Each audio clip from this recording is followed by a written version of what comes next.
The governor's race is neck and neck, and the property tax repeal effort has a lot of work to do.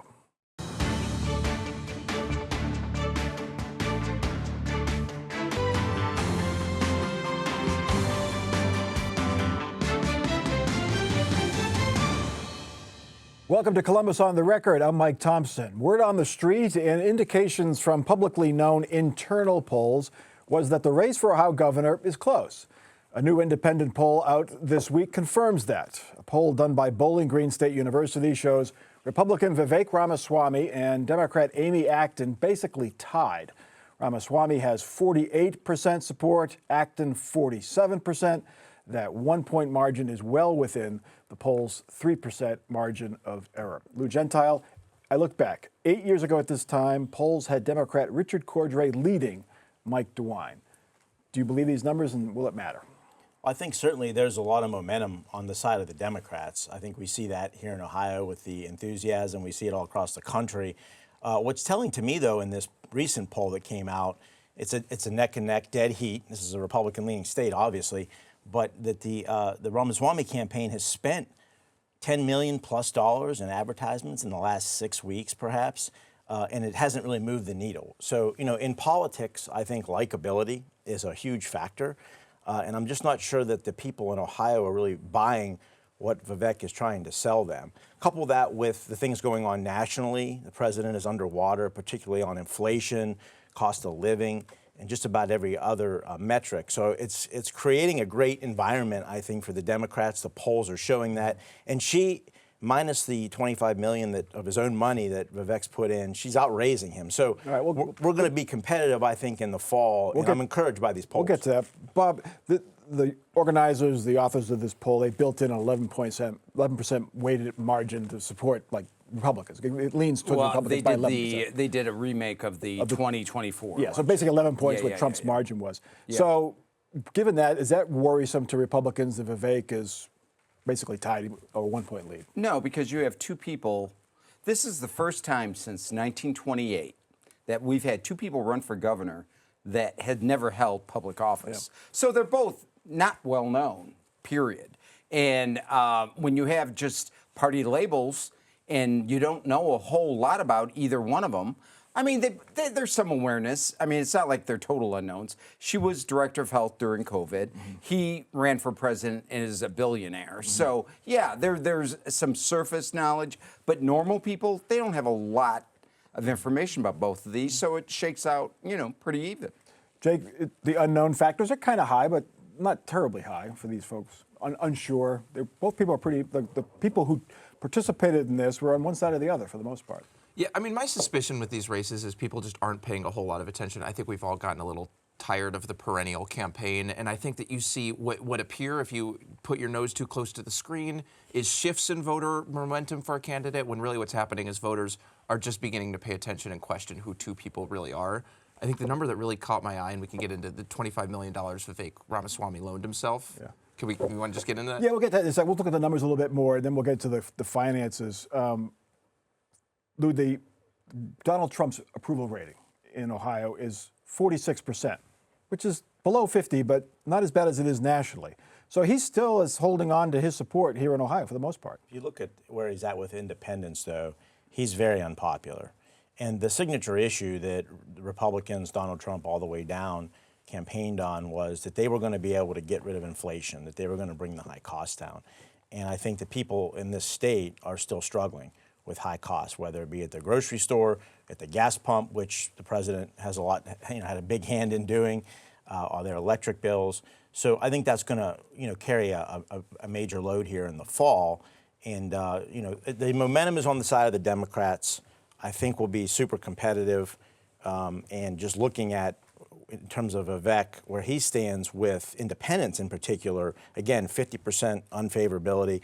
If I were the incumbent with a lot of money, I'd be concerned about what I was seeing. There is no incumbents, Bob, and 46% of people in this poll say Ohio is on the wrong track. Yeah. So if there was an incumbent, that incumbent would be in trouble. But there's no incumbents. It's an incumbent party. Yeah. So is that worrisome for Vivek? No, because we had the same political environment in 2018. We had Trump being very unpopular.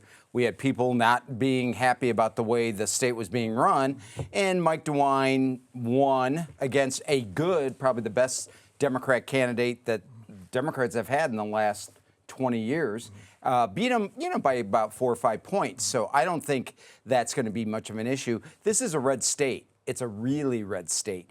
You don't have a state that voted for Donald Trump by over 11 points, then turn around and vote for Amy Acton for governor in 2 years. Sherrod Brown won in 2018, Yeah. and Jon Husted is a Republican incumbent. Getting to the money, then we'll get to the U.S. Senate race in a minute. But Jake, fundraising came out today. Acton raised about $5 million in the first 3 months. Vivek Ramaswamy raised about $5 million in the first 3 months, but then he gave himself $25 million, or loaned himself $25 million to make the total number seem higher. Yeah, you're right. And so, a couple ways to look at just the set of numbers you just rolled out. For one, Amy Acton and Vivek Ramaswamy are fundraising about the same amount of money. That's, Vivek Ramaswamy has ties to the White House. Amy Acton had a national media profile coming out of the pandemic. So it's interesting to see them both competitive. It was my takeaway. The $25 million number, I've puzzled on this one because on the one hand, the Democrats are pushing this idea that is evidence of fear. He is giving himself this money because he is scared of her, which is how I think normal earners, like the people at this table, probably perceive of $25 million. I looked it up yesterday. If you use $2 billion of Vivek's wealth, that is 0.0125% of his wealth. So it's just hard to conceive of a number like that. Bob, I can see in a primary loaning yourself $25 million to scare away potential competitors, which he did early on to scare away any possible Republican challengers in the primary. But why do that now? Because he's going to be on TV from now till Election Day in November. That's why. When you have two unknowns in a race, money means a lot more. Money will mean more in the governor's race than it will in the U.S. Senate race, and I'll talk about that when we get to that race. But right now, it's about defining yourself and defining your opponent. So you have to do two things at the same time, and that takes a lot of money. And, Vivek always said he was going to put in his money. Why are we surprised about this? I mean, we knew he was going to do this. It could have been any Democrat candidate that would run against him. He still would have dumped in $25 million. Lou, real quick, Democrats will make hay that there's a billionaire trying to buy the election, right? Sure. I think the bigger concern, and Jake makes a great point, right? It's like, to me, it feels like they're panicked. And when I see their state chairman constantly trying to prop up the candidates they coronated, to me, I get the sense that they're in a little bit of a panic mode. They're spending a lot of money. They have been spending money for 6 or 7 weeks now on air. It hasn't seemed to move the needle. So, long way to go. I think, again, the headwinds in the midterm are good for Democrats. We just got to keep the pedal to the metal. All right, in the U.S. Senate race, that same poll showed that the race is still basically tied, like the governor's race. Jon Husted has a 3-point lead over his Democratic challenger, Sherrod Brown, but that is still within the poll's margin of error. Bob, what do you make of that? 3-point for the incumbent senator, well-known opponent? It doesn't surprise me because go back, even back to 2024. Sherrod seems to be stuck in this 43 to 46 range. And that's a problem because you got to be at 50+1 to win. He's been on the ballot for 52 years. There's nothing new or different. We're going to find out about Sherrod Brown in the next 6 months. Jon Husted's also fairly well known, maybe not quite as much, but it's where the money there, it won't make that much of a difference because we all know this. I mean, the 24 race was only 2 years ago. Sherrod Brown, should he be worried that he's 3 points down? Look, he's within the margin of error. Sherrod Brown is a well-known, established candidate. People, blue-collar families all across the state know that he's been fighting for them. He's got a solid base. Did he win Jefferson County? This race will have national implications. So I think you look at what happens when you look at the shape up of the U.S. Senate nationally. He'll have the resources he needs. And look, I think Jon Husted, he's over 50% unfavorable with independents, not in a great place to be there heading into this election. I think we'll be able to draw a great contrast between someone that's only working for Donald Trump and someone that's actually working for the people of Ohio. All right. And it is not even May yet, so we got a long way to go. Anyway, the effort to get an amendment to abolish property taxes on the November ballot has a lot of work to do. The group needs to collect some 400,000 valid signatures to qualify. To overcome bad signatures and the like, that means the group probably needs to collect at least 700,000 signatures. Well, this week, the group announced it has just more than 300,000 and just 2 months left to get the rest. The group held a news conference in Northeast Ohio that looked very much like a President Trump executive order signing event in the Oval Office. The leaders said if they don't make the ballot this year, they will look to next year. I want the citizens of Ohio to hear this. They can rest assured that we will not stop until we get this amendment on the ballot. Bob Clegg, you've been involved with these petition campaigns. With 2 months to go, are they going to make it? No, they're not going to make it. If they really cared about getting it on the ballot, you know how you do that? You pay people to be circulators of your petition. That's the only sure way of getting something like this on the ballot. But why haven't they raised money? You have to raise money to then pay people. Why haven't they been able to do that? A lot of conservative causes have people, but not money. And it's happened over the years with other constitutional issues, and not just conservative. Remember the marijuana, the different marijuana issues where, had marijuana, advocates doing it on their own. You just got it. You need so many signatures. And how many of these 305,000 you think are actually good? If they're lucky, maybe half. Yeah. You watched the news event where they announced this. It was odd, I would say. It was not.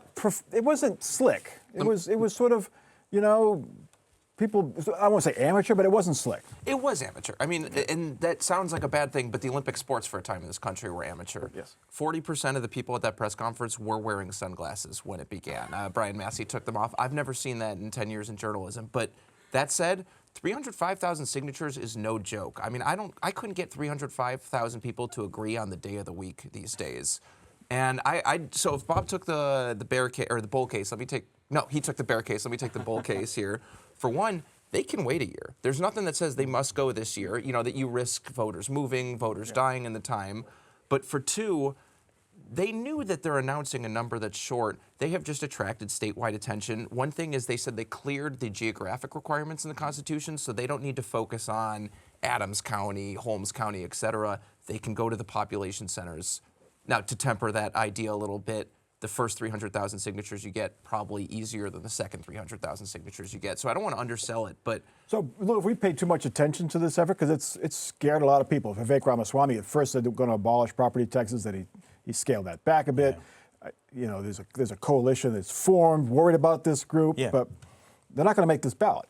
I think we're appropriately worried about it. It'd be devastating to the state of Ohio.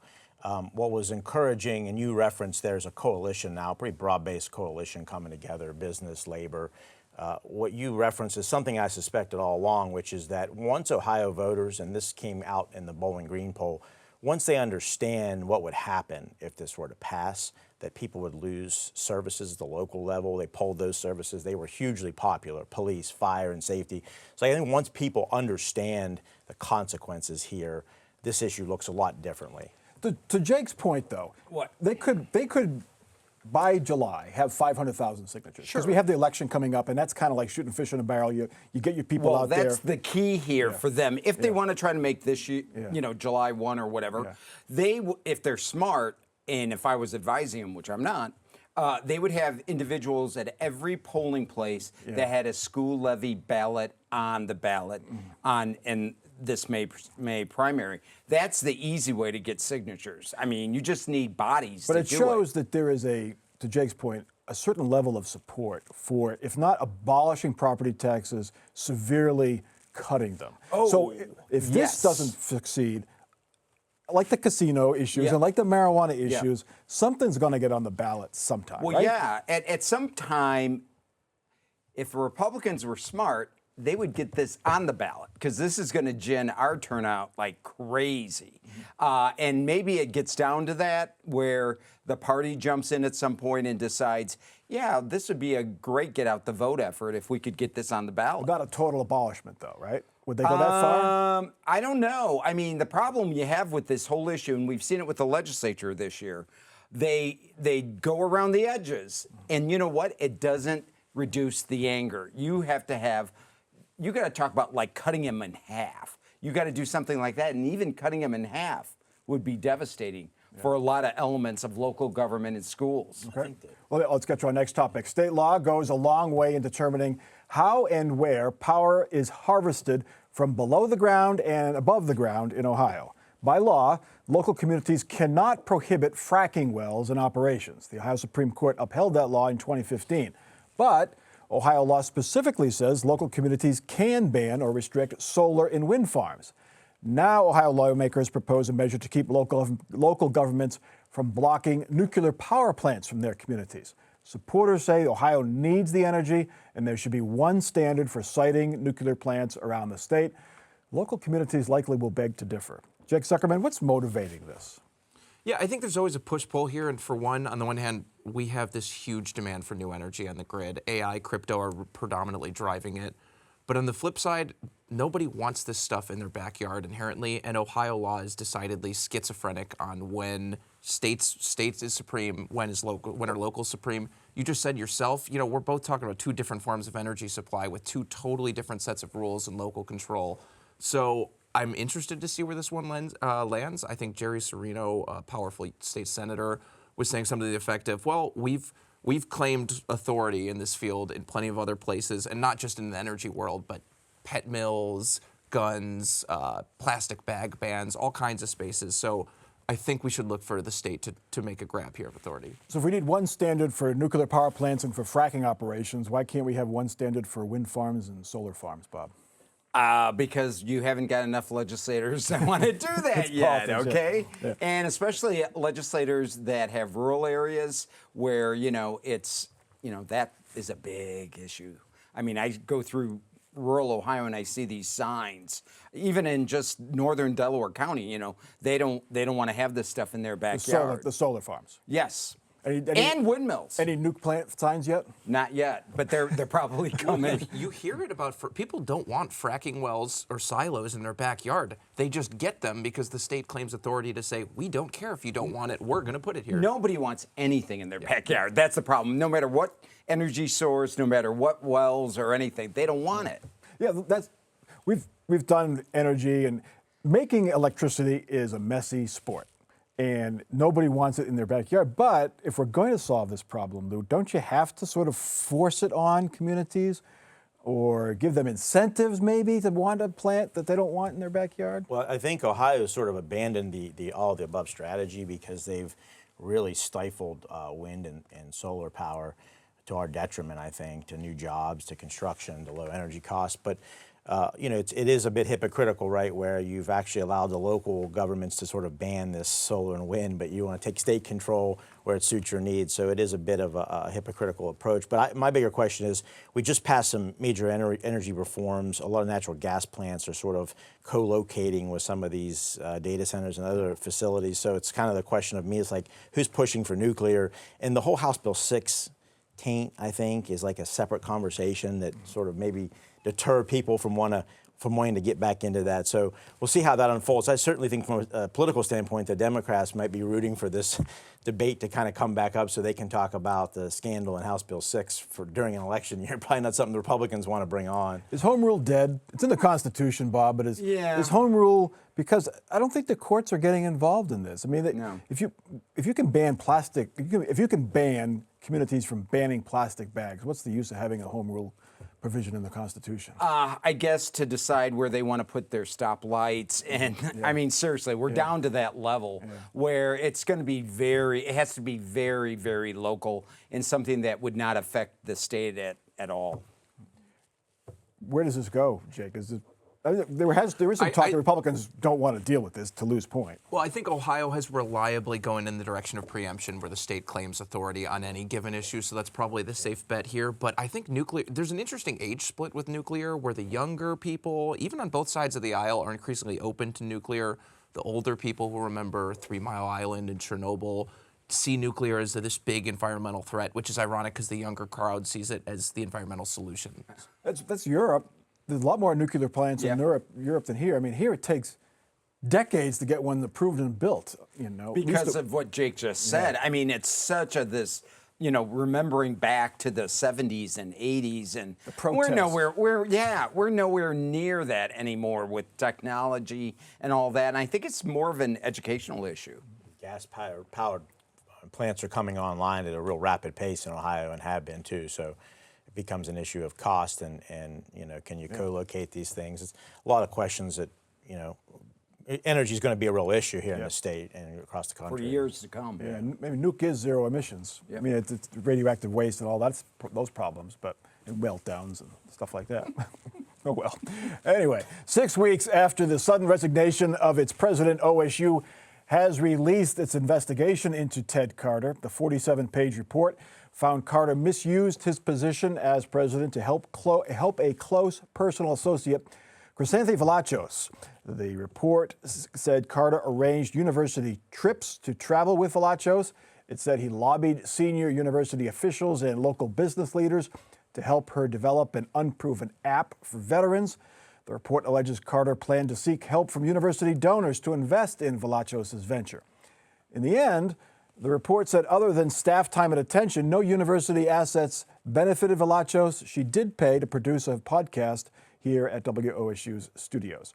Jake Zuckerman, not a whole lot new here, just more details as to how much Ted Carter did to help his associate. Yeah, more details, and these are the kind of details I'm looking to WOSU and the Columbus Dispatch for. This isn't really my wheelhouse, but I'm wondering, did any of this amount to a criminal violation? I mean, their public Jobs Ohio money was involved, so public funds are changing hands. This is all in the context of an affair, whatever verbiage we want to use there. I think it was an affair.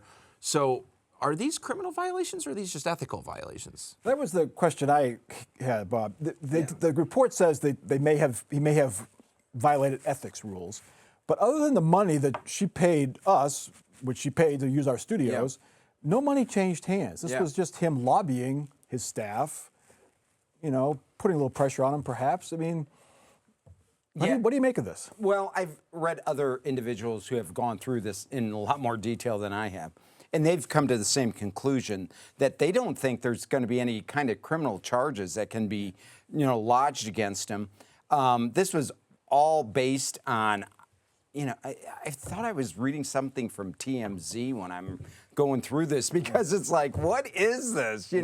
It's like a personal relationship that he tried to then get her to, get more business. And I mean, it's ridiculous. What I find interesting is now the University of Nebraska is going to start looking at his tenure there, which was 2 or 3 years. And they're going to see if there was something similar going on there. It shows, Lou, that the power the president of the university has to sort of influence people who work for him or for her.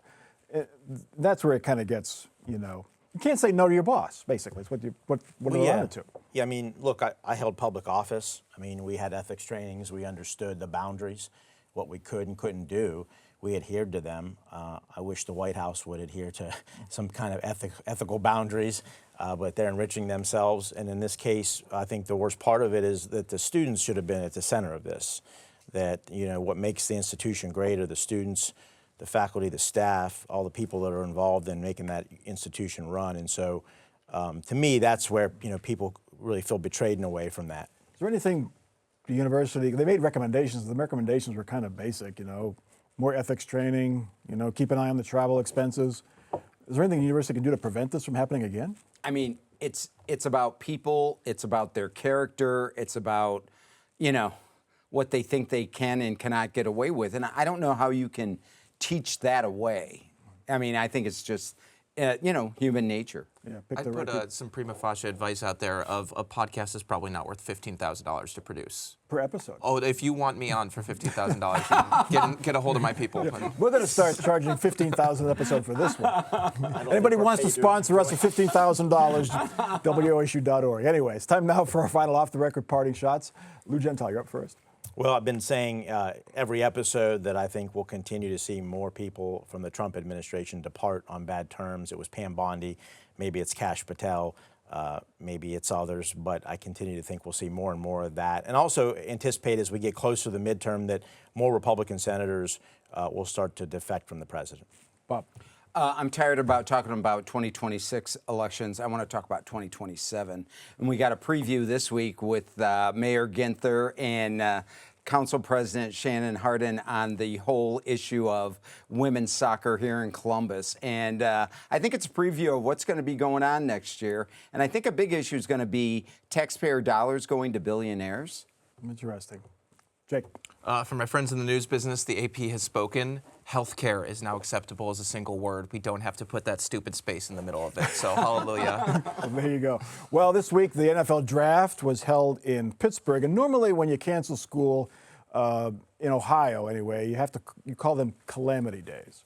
So in Pittsburgh, they canceled school. It made them work from home, so they wouldn't have traffic to get involved with the NFL draft. So if they hold the draft in Cleveland someday, they will appropriately be able to say, the home of the Cleveland Browns, NFL draft, you can cancel classes and call it a calamity day. That is Columbus on the Record for this week. A reminder, check us out online. You can watch us anytime on the WOSU News YouTube page. Go to YouTube, search WOSU News, and there you can see and share every episode of this program. Also watch us on demand at WOSU.org and the PBS app. For our crew and our panel, I'm Mike Thompson. Have a good week.